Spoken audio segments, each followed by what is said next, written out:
I put up this I'm going to show you this and then I'm going to go back, right? So concepts of play. Oftentimes you'll hear people talking about what's your game plan.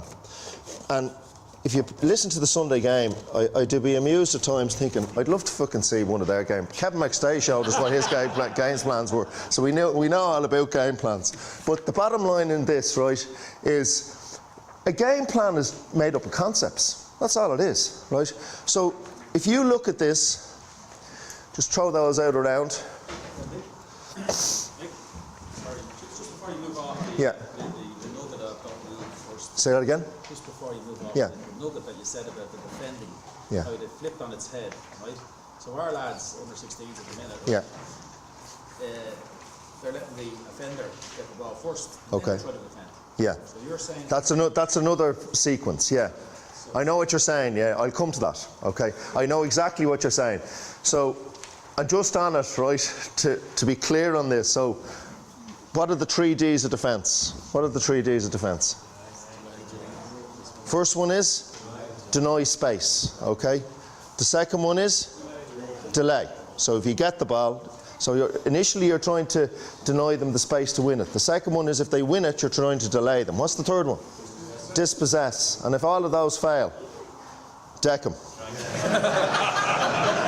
So there's your 4 Ds of defence. I was looking at, what's his name from McGrath from Waterford. He gave that, what's his name? Derek, right? And his presentation in Croke Park, and point number 6 was tactical fouling. Did you see it? I thought brilliant. We all know about it, but it's not supposed to go up there. But so I want you to have a look at this a second, right? And why I took this, if I showed you this from the lads' team, or even say we picked a cool of hurlers, whatever, everyone would say, yeah, but they're the best in the country, whatever. With a girls' team or with a juvenile team, it's different because they're not coming with all of that information. It's like, I know somebody spoke last year about one of our development squads, and the players were being constantly told to make their own decisions, to assess the situation themselves and make their own decisions. What knowledge did they have to go into to make those decisions? It's one thing asking a 24 or 25-year-old to go back into their depth of experience and say, okay, is this a good way of playing? Is this a poor way of playing? How can we do this better? What are we doing poorly? You can't do that with a 16-year-old. They don't have enough knowledge at this stage. You have to give them some of the information and then let them, you know, take that on board and then develop it. You can't ask them to assess the game when they don't know enough about it, okay? So I've picked out a couple of things here, and these are concepts. So you understand the concept of pass and move, because we all want a team who are going to be mobile. Well, there's one. And you ask a lot of coaches, does your team play pass and move? Oh yeah, we play pass and move. Then watch them play. Pass the ball. We had a thing with the lads when we were training them. The minute they released the ball for 3 seconds, they had to be moving after it. Now 3 seconds can bring you 20 metres, okay? 20 metres is substantial. 20 metres is the difference between you giving me the ball and me becoming an absolute magnet, and you giving me the ball and going somewhere else, and now the players, well, they can't all come to me because he's moved somewhere else, and if they leave him, well, then I'm going to release the ball to him. So that's a completely different thing than pass. Yeah, we play pass and move, and you're stopped. Or play the way you're facing. So I get the ball. How many times do you see a kid, middle of the park, gets the ball, turns, 2/3 of the pitch is over here free, but he doesn't see it. He just turns into trouble, or she. While the player coming, if they'd have given it, they'd have seen the whole field. So they'd have seen the pass that second earlier, which is in seconds in the game are huge, okay? Or 2-touch football. Jim used to call it 1-touch football, and I asked him one day, was he in Duffy Circus? 1-touch football is impossible. What do you do when you catch it? Drop it. So 2-touch football is catch it and kick it, catch it and hand pass it. There's 2-touch football, okay? Switch the play, you understand that concept. And if you go out to a match and listen on the sideline, and this is why we introduced the language, you'll hear people roaring in, get rid of it! By Jesus, they will. They will do that every single time. So that doesn't make sense. That's poor use of language, right? So if in your situation, keep it red or keep it green or keep it whatever colour you are, that makes sense, right? Or 3 seconds, that makes sense because that's speed of play. Or switch the play. So if you train with your line of cones up the middle of the field and on your second or third pass down this side, now you want the ball to go to the other side of the field. They're switch the play. So they're concepts. Does that make sense? Does it? So you start bringing your concepts together and you have a style of play. All right? And then obviously, say for example, if you take the All-Ireland semi-final against Tyrone 2 years ago, Dublin knew they were going to come up against a blanket, so what did?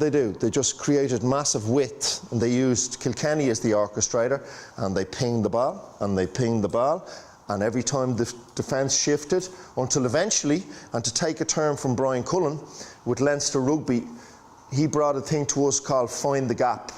So essentially, and I'll show you this outside live, but if you look, say there's the goals there, but my line of running is here, what am I doing? Where am I bringing the defender? Away from the middle, right? So now the angled runner comes here, so I plant and release the ball, and then we've another angled runner coming over from here. All of a sudden we start to find the gap. Does that make sense? And somebody was asking me here about the defensive situation, right? You have to have a good defensive situation. You have to have good defenders. But the art of putting 11 and 12 bodies into a zone is a much easier way of playing and a cop-out rather than trying to infiltrate good lines of running up front, because that takes coaching. And just remember this, right?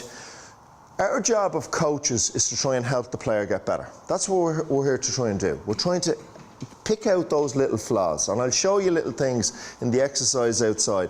The amount of times the player uses the wrong hand when they go to pass the ball. They don't protect the ball. The amount of times, and people talk about decision making. What's the key thing, the number one thing for good decision making? What do you think it is? What's the number one? Look up. Okay, before any of that. But before the time and the looking up, what do the players need to have? The ball, yeah, they do. They have to have the ball. They have to have a high skill set. If you've a poor skill set, what do I mean by that? I go to put the ball over the bar on my right foot, and you come at me. I turn onto my left, and I'm not able to kick on my left. It doesn't make a difference how good my decision making now is. You've taken my decision away from me. I'm not able to execute the skill. So the number one key to good decision making is a high skill set. If you give the players a high skill set, their decision making is automatically going to be better because they can execute the skill. And a lot of coaches, because we all get, to a degree, we all get caught up with the end product when we see it in Croke Park. But our job with underage coaches is not to create systems of play. It's not to do that, not to work on defensive blankets. It's to provide them with the highest skill set we possibly can for when they really matter to go to play the game. Who cares if they win under 14 or 15 or 16? Who cares? And we all get caught up at times. We all get caught up. And I can say this because I've gone through that system. Like I started like you, my young for 4, they're now minor level. They've been in Division 1, they've been in Division 2, then back up to Division 1, back down to Division 2. They won a Féile, never went after winning any competition, never once. From the time they were 4, never asked to win a competition. High skill sets, asked to go out, our job, and you don't always bring everyone with you on this, right? There's always people who'll drift a little and they see a title or a cup and that's what they want to go after. But so you have to keep bringing them back in. Forget about the title, forget about the cup, right? If we win something, brilliant, it's a bonus, but that's not the most important thing. If we give them the skills to be a better player, the likelihood is they'll stay playing a lot longer. And the worst crime is that kids stop. That's the worst crime. And that's an awful lot. And sometimes I'm sure we all have come across this. Somebody goes to rugby or somebody goes to soccer, and then you have people badmouthing the kids. So what if they go to rugby or soccer? They're still playing. And if you're looked after well enough, you'll find out a lot of them will come back. I can't get... Martin Duffy was a kid with us who played rugby for Leinster. He left us at 21 or 22, and he came back playing senior football at 30 last year.